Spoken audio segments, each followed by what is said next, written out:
The Mediterranean reaches the city, now called Antalya, as a dark, breathing surface beneath steep ground. From the water, the first impression is not a map of streets, but a line of stone. Walls above the harbor, towers interrupting the edge, and a narrow basin held close beneath them. Near evening, the sea keeps moving while the city begins to gather itself inward. That difference between continuous water and deliberate enclosure is enough to carry the whole night. Medieval sources did not give the port only one name. Ibn Battuta reached Antalya. Many Western merchants knew it as Satalia, older traditions preserved forms of Antalya. In the early 1330s, he found a vast, populous, carefully arranged port within the divided political landscape of post-Seljuk Anatolia. His account preserves quarters, walls, gates, bazaars, baths, worship, and hospitality, but not one complete evening. This night is representative, assembled from what survives and left quiet where evidence ends. The modern quarter called Kaleici contains many centuries at once. Its picturesque Ottoman houses cannot simply be carried backward into the early 14th century. Firmer anchors remain below and around them. The old harbor, the enclosing walls, streets rising from the quay, and Seljuk monuments altered by later use. The reconstruction, therefore, begins with slope, masonry, water, and distance, rather than with a modern facade dressed as the Middle Ages. Below the walls, a small working craft approaches the protected water. Its exact purpose remains unnamed. It may have carried people, messages, supplies, or a modest coastal load. One figure reduces the sail while another watches the narrowing space beside the quay. Wet rope passes from hand to hand. The boat enters without a famous captain, a dramatic catch, or a storm behind it. It is simply one more piece of labor returning from exposure to shelter. Above the boat, old masonry supports newer repairs. Brick and tile rise within a defensive frame inherited from earlier centuries. On the slope between water and roofs, sailors, officials, porters, artisans, merchants, guests, and households occupy the same city without sharing the same work or freedom of movement. Evening draws their routes toward smaller spaces. The line toward the quay, the gate ahead, the street climbing upward, and the room where an object carried from the sea will finally be set down. A small boat enters a medieval harbor through a sequence of practiced bodies. The person at the stern judges the remaining distance. Someone on the quay bends to receive the line. Another hand clears an oar before wood meets stone. A boot finds purchase on a damp surface. The work remains quiet, because none of it is new. Around a basin where several languages may be heard, weight, balance, rope, and water form a grammar understood without translation. The sources for the port describe a major commercial port rather than a fishing village. That distinction matters. A few near-shore craft may have carried fish, passengers, messages, or supplies, but the harbor's wider life was tied to regional and international exchange. The evening boat is therefore kept deliberately modest. It represents coastal labor without pretending that one undocumented fisherman can stand for the whole city. The line reaches the quay and darkens the stone where seawater leaves it. Fibers tighten against the palm. A shoulder gives a little, then steadies. The hull turns, touches the protected water differently, and settles without becoming still. Reflections divide around the boat and join again. Nothing exceptional occurs, yet the harbor has changed. One exposed craft has become a secured object, and several human movements have been reduced to a single quiet line under tension. Nearby, larger vessels may have waited for cargo, weather, crew, or permission. Medieval Mediterranean sailing did not stop completely with winter or darkness, yet every departure depended on risk, season, vessel, and purpose. This evening does not claim a particular voyage. It allows the harbor to hold ships at different stages of readiness, one made fast, one being unloaded, one reduced to a dark mess beyond the nearest ropes. Repetition, not spectacle, is what makes a harbor dependable. When the final adjustment is complete, the people step away one task at a time. An oar is placed where it cannot slide. A wet coil is kept clear of the passage. A small bundle is lifted from the hull and carried toward the rising street. The boat retains the shape of the labor that has just left it. Its arrival changes nothing in a chronicle, but it joins water to stone, effort to storage, and the open coast to the protected routines behind the walls. The harbor is protected not only by geography, but by construction. The old basin lies beneath the city, embraced by walls and harbor arms, whose forms changed over centuries.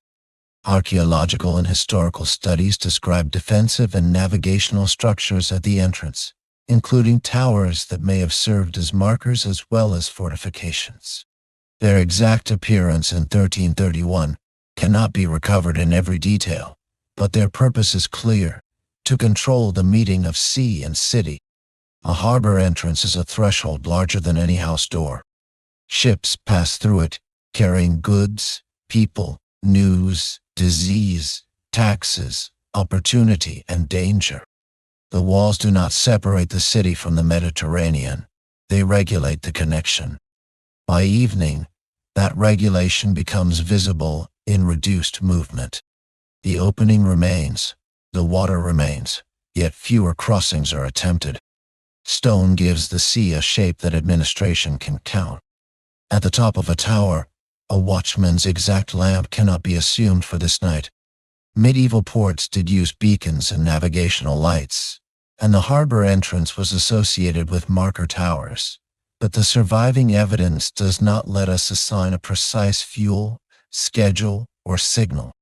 The safer image is a guarded height and a darkening line of masonry.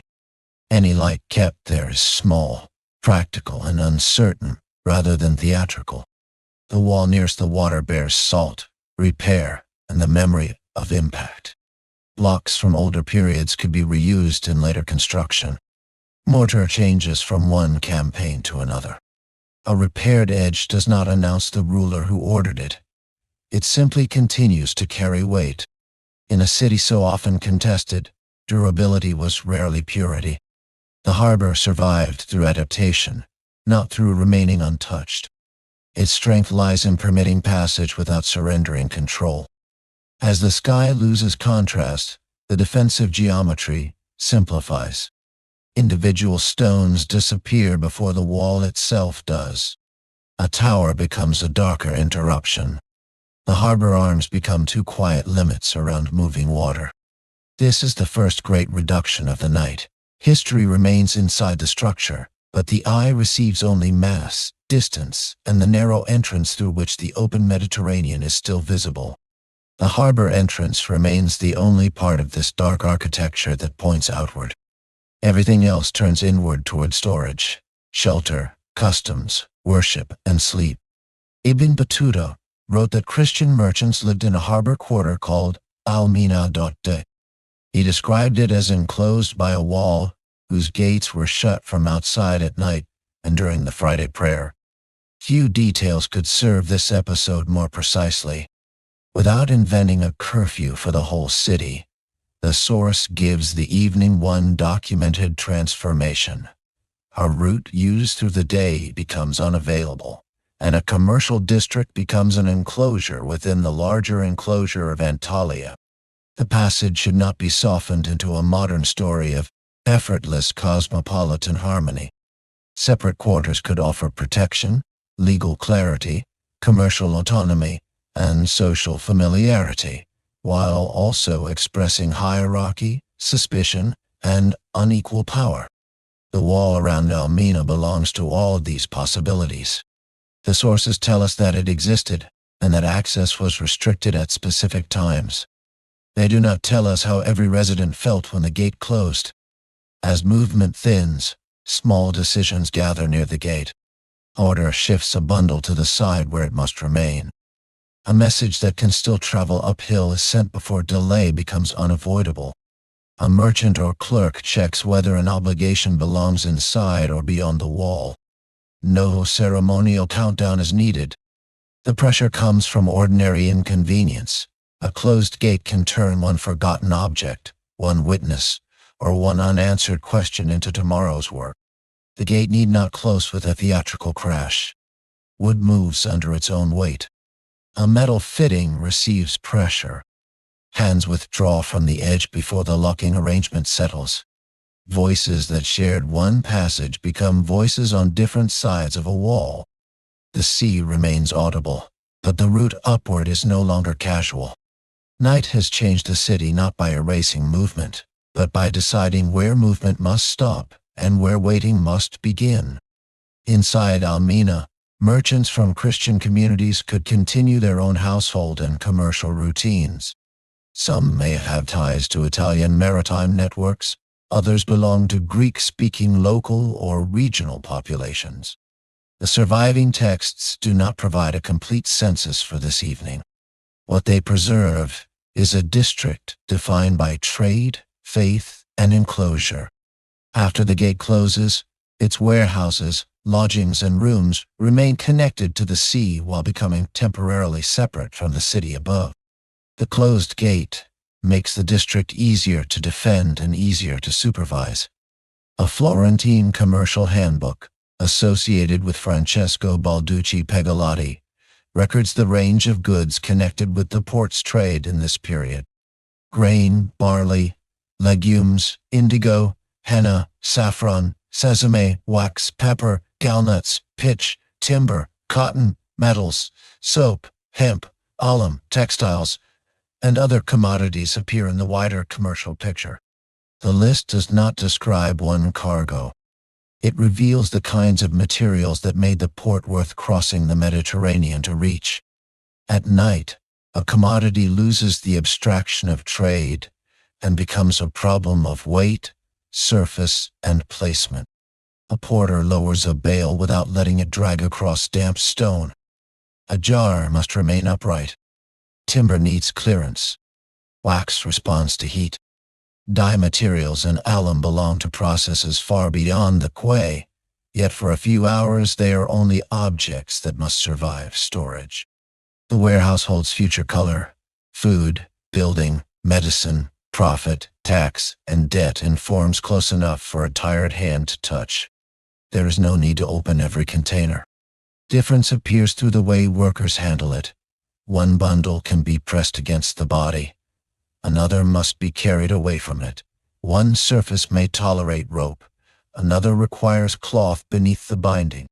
A person who has repeated this labor all day recognizes the distinction before the listener does.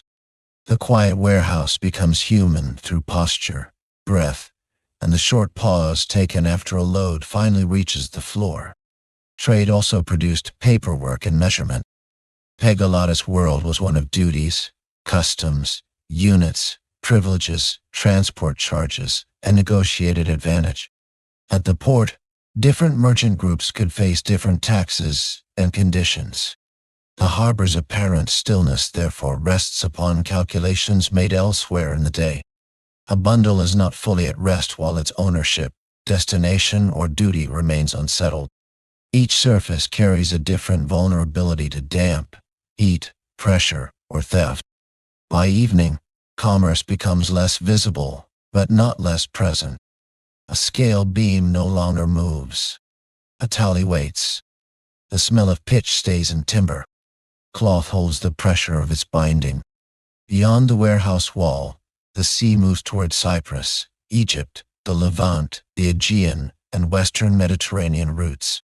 Inside, those distances have been compressed into objects close enough to touch. The night warehouse becomes a compressed map of economic dependence, where no object is truly local and no distant route is entirely absent. Medieval shipping depended on materials whose histories began far from the harbor. Timber came from forests and mountain roots. Pitch and other substances protected wood and rigging. Hemp could become rope or sailcloth. Metal fastenings required mining, transport, and skilled work. The port linked the interior of Anatolia to maritime exchange, so the quay was also the final stage of many overland journeys. A rope on the ground looks simple only after its fibers have been twisted, joined, carried, used, dried, and used again. Sailors read its condition through touch. Porters read a load through the tension it places on the body. Carpenters notice a seam or edge that other people pass without seeing. The evening becomes human through these small expert judgments. No heroic voyage is required. Competence is already visible in the way an object is put away. The same caution applies to ships. The harbor received different Mediterranean vessel types over time, including galleys and rounder cargo ships. The visual plan therefore distinguishes only broad roles: a small working craft, a larger trading vessel, and boats close enough to shore for handling. Accuracy is better served by restraint than by an impressive but unsupported reconstruction. Timber also connects harbor and wall. Beams strengthen roofs, doors, warehouses, and ships. A city built in stone still depends upon wood for movement and closure. The gate to Almina, the hull below it, the warehouse roof, and the bar across a door all belong to the same material family. At night, their different functions are joined by the quiet sounds of settling weight. The body remembers these properties long before any account records them. Hands leave the quay one task at a time. A line is coiled rather than abandoned. A plank is checked where it meets the hull. A tool disappears into a container or cloth wrap. None of these gestures can be assigned to a named person, but they are consistent with the labor a port required. The harbor grows quiet, not because work vanishes, but because work has been reduced to the few actions needed to make tomorrow possible. Skill remains in the order of things after the workers have gone. The loop placed correctly, the weight distributed, the edge protected, and the passage left clear. From the harbor, streets climb into the walled city. The routes visible in modern Kaleici still preserve the basic fact of steepness, even though their buildings and surfaces belong to many periods. Every person, animal, jar, bale, message, and tool moving between basin and center had to negotiate that rise. Maritime arrival did not end at the quay. It continued uphill through muscle, balance, and repeated turns. A burden changes the rhythm of the body. Steps shorten. Breath becomes more deliberate. A carrier pauses where the grade tightens, adjusts cloth beneath the load, then continues.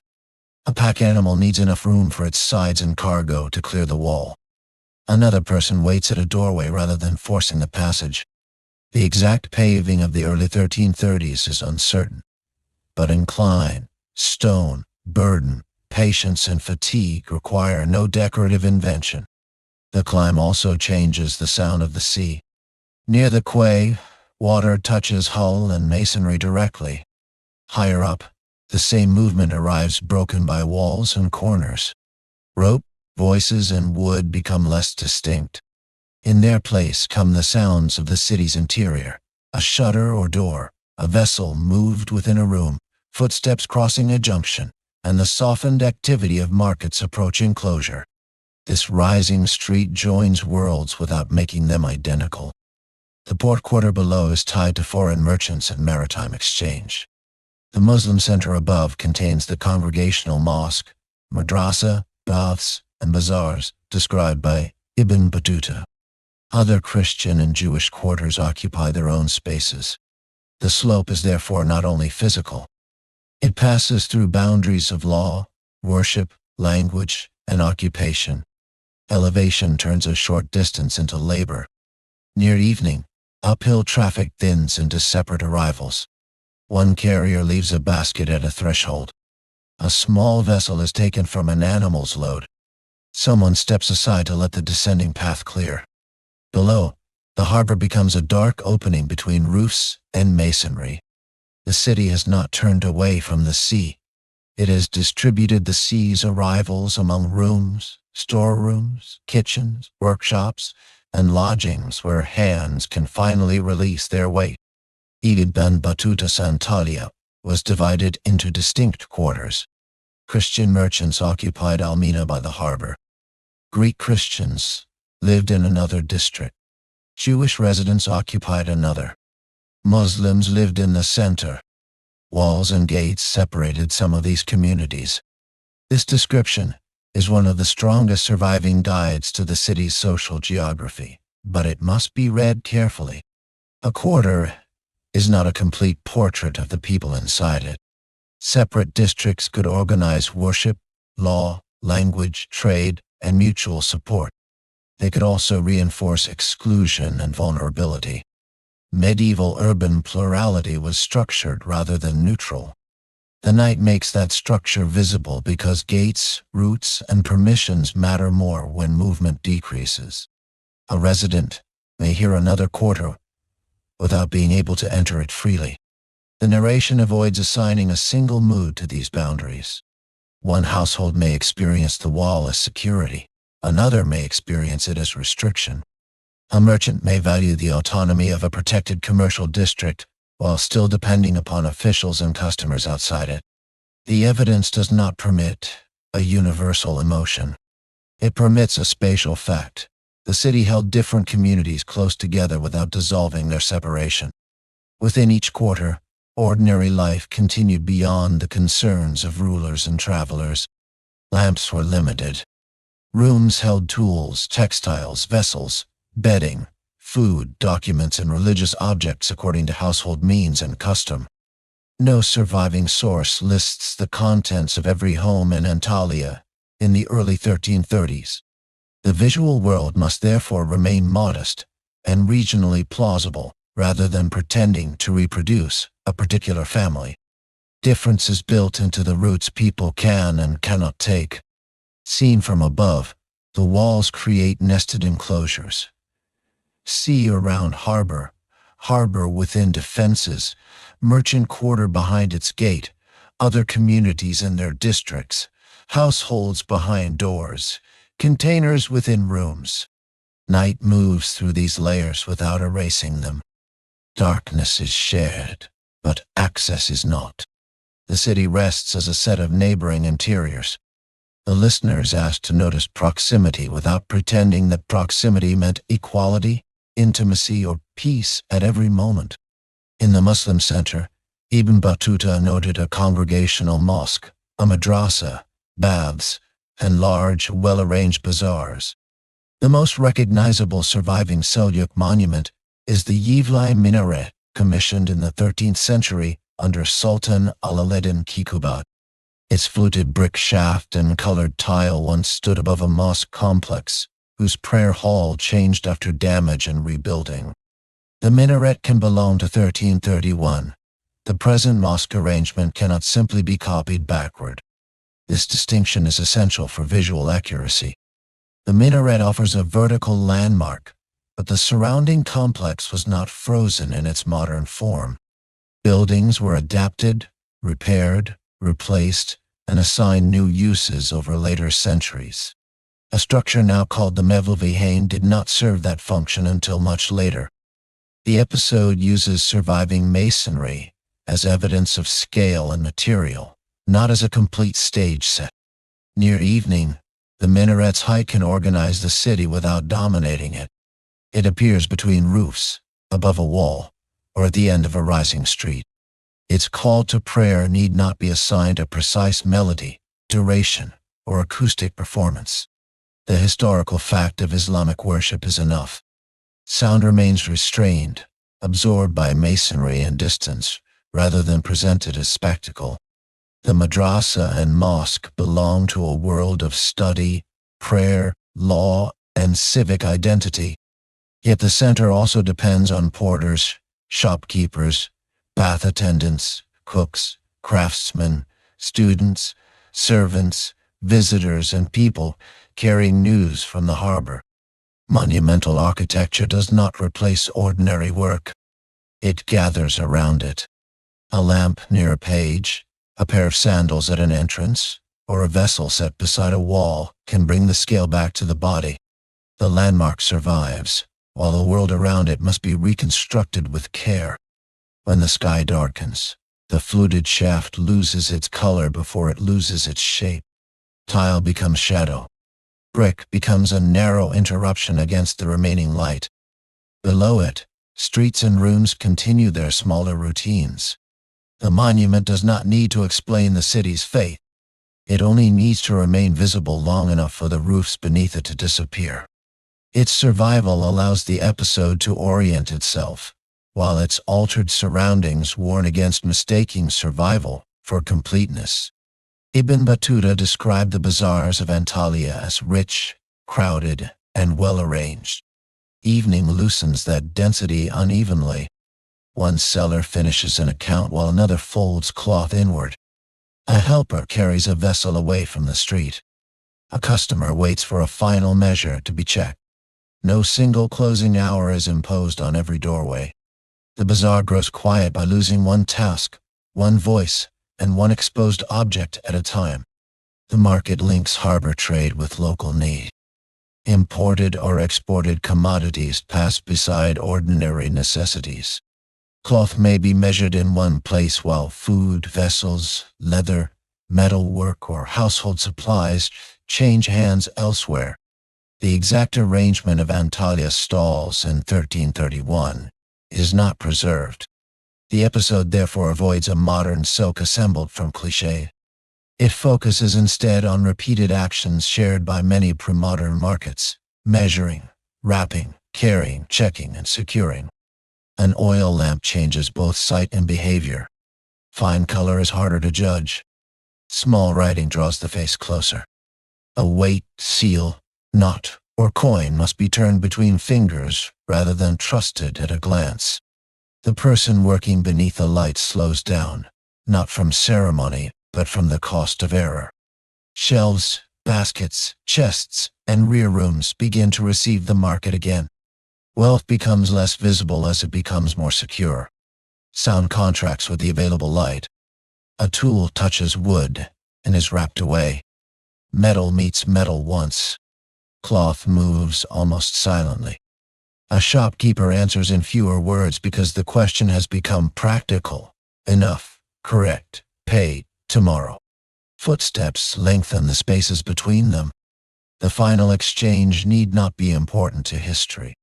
Its importance lies in two tired people wanting certainty before the doorway narrows and the street loses another lamp. When the last visible stall is reduced to a doorway and a small light, the market still shapes the city. Debts remain. Orders remain. Goods expected from the harbor remain.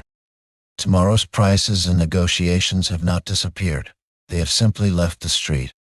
The bazaar rests as a network of obligations distributed among dark rooms. What disappears from view has not ceased to matter. It has entered the slower economy of memory, trust, and unfinished account. Among the features Ibn Battuta noticed were numerous baths. A surviving bath, near the Yevlai minaret complex, has been dated differently by scholars, with proposals ranging from the early 13th to the 14th century and later. Its exact construction date is uncertain. It can inform the material logic of bathing architecture, but it cannot be treated as a securely documented public bath operating in precisely this form on our chosen evening. The uncertainty improves the story by setting a useful boundary. We know that bathing facilities form part of the city Ibn Battuta saw. We know the broader architectural requirements: changing space, warmer rooms, hot areas, water storage, furnace or heating systems, thick masonry, vaults, and carefully managed openings. We do not know which bath each resident used, at what hour, or with what sequence of services. Water in a bath has already completed a journey of labor. It must be brought, stored, heated, directed, and kept from damaging the building. Fuel must arrive. Ash must be removed.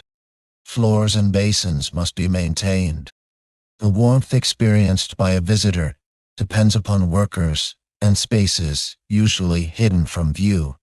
Evening allows the narration to turn from public comfort toward that concealed system. A warm stone surface releases heat slowly after activity decreases. Moisture remains on plaster or marble. A copper vessel or wooden object is set aside. A drain carries the last small movement of water away. These details are not assigned to a named bath attendant or customer. They describe the physical behavior of materials within a functioning bath tradition. Heat, like trade, depends upon an infrastructure mostly hidden from the person who benefits. Outside, the air feels different after warm interiors. A person steps into a street where the sea is heard only faintly. The bath does not become a scene of luxury or sensual spectacle. It remains part of urban infrastructure, one of the places where water, fuel, architecture, cleanliness, labor, and social life met. By night, its walls hold warmth longer than the market holds voices. The remaining warmth is historical not because we know who touched each wall, but because a city of baths could not exist without repeated control of water, fire, fuel, and maintenance. When Ibn Battuta reached Antalya, Ahi groups competed for the honor of receiving the travelers. His account reveals craftsmen and young men organized around work, discipline, shared resources, and hospitality. The episode does not turn this into a legend of perfect brotherhood. It keeps the documented human fact. In a major port, a stranger could be noticed by people whose authority came not from a palace or foreign warehouse, but from an urban association rooted in everyday trades. The episode does not reproduce Ibn Battuta's stay as though our representative night were his exact night. Instead, the Ahi Lodge becomes evidence for a practice. A traveler entering the city might find food, lodging, companionship, protection, and introductions through such a network. Hospitality was not merely private kindness. It could be an organized social responsibility with reputation attached to its performance. Inside a lodge, the exact meal and conversation belong only to the night that was recorded. A representative evening stays closer to simpler gestures. A dusty bundle is placed clear of the passage. Footwear is loosened. Water reaches the guest before questions have to continue. A folded textile or prepared resting place makes temporary shelter visible. Craftsmen who spent the day handling different materials share one interior without becoming anonymous figures in a moral tale. This hospitality links the bazaar to moral life. The same hands that measure leather, metal, cloth, or food during the day can support a communal institution at night. Skill, trade, piety, discipline, and generosity are not separate categories in the Ahi ideal. The surviving sources also warn against turning every later legend into fact. The lodge must remain human, not mythic. The guest is received through practice rather than through a speech about virtue. As voices diminish, the guest hears the port from inside yet another enclosure. The gate of Almina is closed below. Shop doors have narrowed. Warmth remains in bath masonry. A vessel is moved beyond the wall of the room. Then the sound stops. The city's importance is measured not only by cargo and customs, but by its capacity to absorb a person with no household of his own. For one night, arrival ends not at the quay but in protection. The houses visible in Kaleici today are largely products of later periods, especially the Ottoman centuries. They cannot serve as exact replicas of homes in 1331. Medieval domestic architecture in the city must be approached through broader regional evidence, surviving urban plots, walls, materials, and the practical demands of climate, security, storage, and family life. The safest interior is therefore one built from modest possibilities rather than copied from a picturesque modern house. A household near the center may include stone and timber, plastered surfaces, an upper or inner room, storage vessels, textiles, low furniture or bedding, and limited lamps. Yet wealth, faith, occupation, and community would produce variation.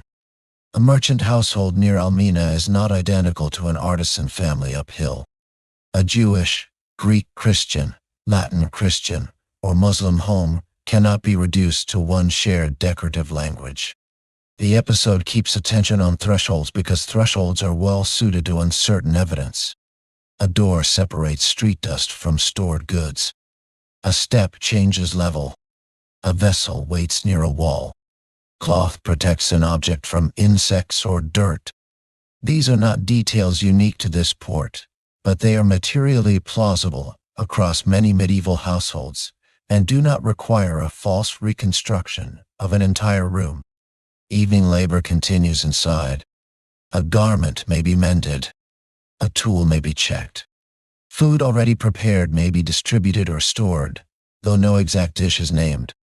A child or apprentice may repeat something learned during the day. A household account may be remembered aloud rather than written. The point is not to assign every task by gender or status, but to show that the city's night depends on maintenance as much as rest. Privacy is produced by walls, cloth, distance, and lowered light. From the street, most of this life is invisible. A little light reaches a doorway, then disappears when the door narrows. Voices are softened by walls. The harbor's international trade has become local again. Cloth folded for use, oil feeding a lamp, metal serving as a small tool, grain becoming food, timber holding a roof. Global routes end for a few hours in domestic objects. The rooms become the final destination of the harbor's vast geography, where trade is translated into warmth, repair, nourishment, obligation, and sleep. A threshold is where public and private labor overlap. A craftsman can finish a small task near the remaining light without reopening the whole shop. A household can receive an object without exposing its interior. A neighbor can exchange news without entering. In a tightly built city, the edge of a doorway becomes a useful working surface and a social boundary. The city's bazaars and ahi communities suggest a strong artisan presence, but the sources do not provide a complete street-by-street list for this night. The visual plan therefore uses familiar material families rather than named trades everywhere: leather, textile, wood, metal, clay, rope, paper, and food containers. Each appears only where the action is simple and credible. A thread is cut. A strap is inspected. A small metal edge catches light and vanishes into cloth. A pottery vessel is turned so that a crack, if present, can be found before morning. These details are quiet because they are preventive. Much household and workshop skill consists of noticing trouble before it becomes visible to everyone else. The threshold also receives the city's temperature. Warm air leaves a room. Cooler air descends a narrow street. Stone releases the sun's heat more slowly than wood or cloth. The sea's moisture reaches uphill differently from the drying interior winds. No exact weather is assigned. The night is defined through materials responding to reduced light and changing air. Repair is one of the ways ordinary people prepare the future without naming it. When the task is complete, the object crosses fully inside. The door closes farther. The street loses one source of light. Nothing important has happened in the language of Chronicles, yet the city has become more durable by one repair, one checked container, one protected tool. The great walls defend the city from outside danger. Thresholds preserve it from smaller losses. This smaller defense is almost invisible, yet it is renewed every evening by people whose names do not appear on walls or coins. A walled port requires observation. The exact number, route, equipment, and schedule of the port's night guards in the early 1330s are not preserved for us. We should not invent a patrol with military precision. What can be said is that gates, walls, merchant quarters, customs interests, and a contested Mediterranean position made watchfulness necessary. The ramparts were not scenery, they were working infrastructure. From the rampart, the harbor becomes easier to read and harder to hear. The largest vessel is only a dark mess. A small craft disappears against the quay. The gate below becomes part of a pattern rather than a doorway. Beyond the harbor arms, open water has no wall. The watcher's work begins in that difference.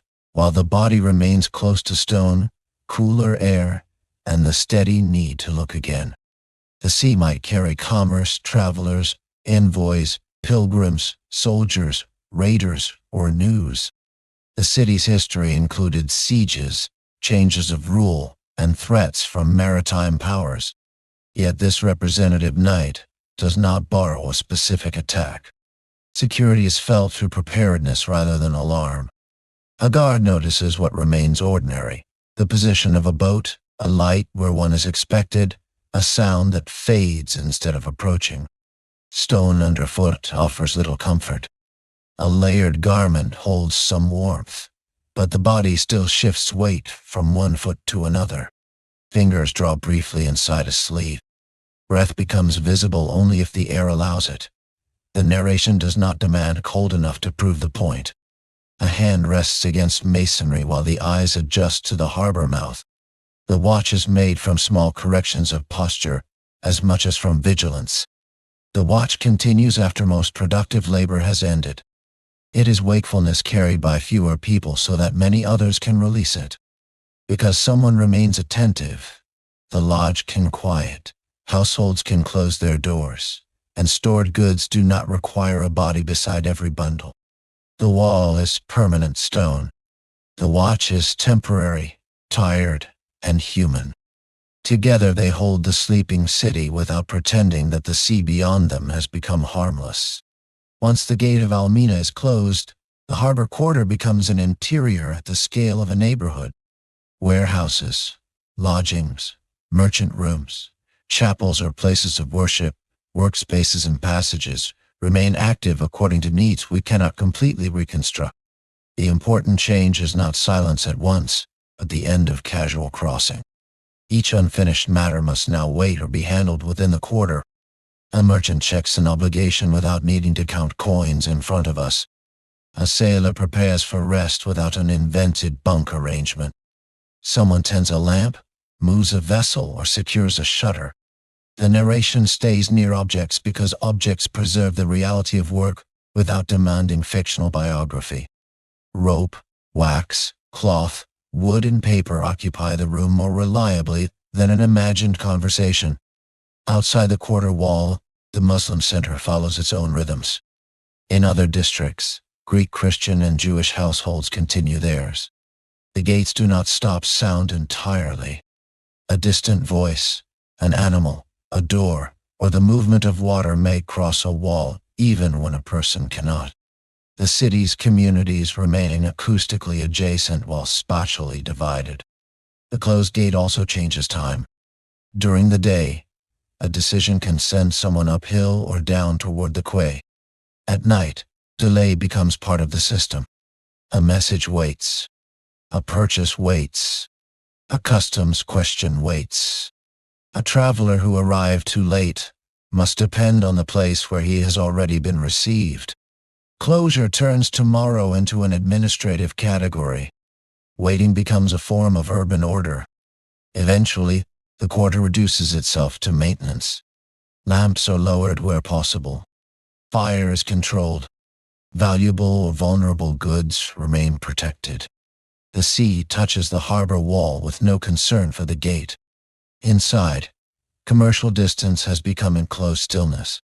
Alexandria, Cyprus, Genoa, Venice, and inland Anatolia remain present only through objects, memories, and routes that cannot be traveled until the city opens again. Closure does not erase the world outside. It reduces that world to what can be safely held until morning. Beyond the harbor entrance, the Mediterranean does not sleep in the human sense. It continues to lift and lower, carry salt, move floating matter, and connect coasts that the city has temporarily separated from itself. Medieval people did not experience this sea as an empty blue field. It was a route full of knowledge, danger, season, prayer, prophet, and remembered loss. Sailing could occur in winter as well as summer, despite legal restrictions and genuine fear of storms. Night navigation and marker lights had long histories in the Mediterranean. Yet, possibility did not mean constant movement. A ship might wait because cargo was incomplete, Because the wind was wrong, because an official decision had not arrived, or because caution was wiser than departure. The dark sea is active even when the harbor is not. From the rampart, Cyprus and the Levant are not visible as destinations. They exist through direction and experience. A merchant may know the route through prices and correspondence. A sailor knows it through winds, currents, landmarks, soundings, and stories. A porter knows it through the weight of objects that came from there. Different kinds of knowledge meet in the same harbor without becoming the same profession. The port's position at the head of its gulf connected maritime routes with roads into Anatolia. Goods moved uphill from ships and onward through markets and caravan networks. Timber, grain, cloth, dyes, metals, spices, and other materials crossed between ecological zones. The harbor's power came from this conversion: sea journey into land journey, foreign measure into local account, distant object into familiar use. Distance remains present even when no sail is raised. At night, the conversion pauses. The road is dark. The gate is closed. The ship is tied. The warehouse contains the day's distances without displaying them. Beyond the walls, the Mediterranean keeps moving as though no city had ever tried to measure it. That difference between human closure and continuous water prepares the final rest. Water continues the journey that people have chosen for a few hours not to make. The city has become quieter without becoming empty. Water shifts around hulls.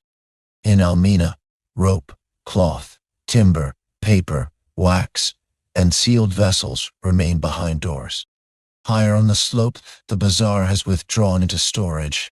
Warmth lingers in bath masonry, and a high lodge shelters a guest.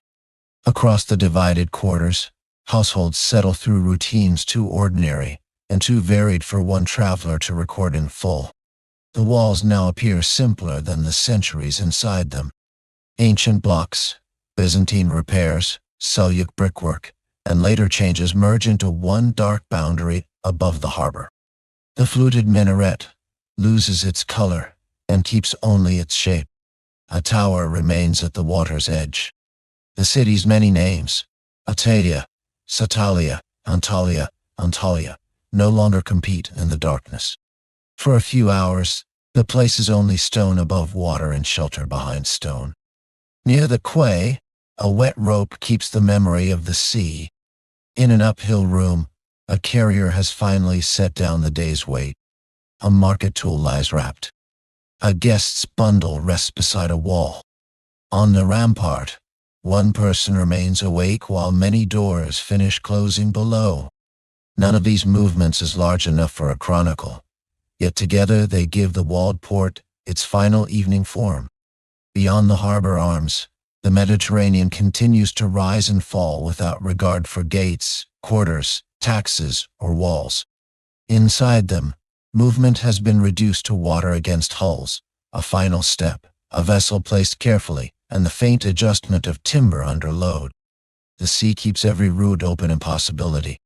The city chooses, for a few hours, not to travel them. Morning will return the measures, prayers, bargains, loads, and voices. The gate will open. Lines will be handled again. Feet will climb from the quay, and the harbor will resume its work of turning distance into ordinary objects. But not yet. A last light narrows behind the wall, then leaves the stone to darkness. Within the walls, the city rests. Beyond them, the Mediterranean keeps breathing in the dark.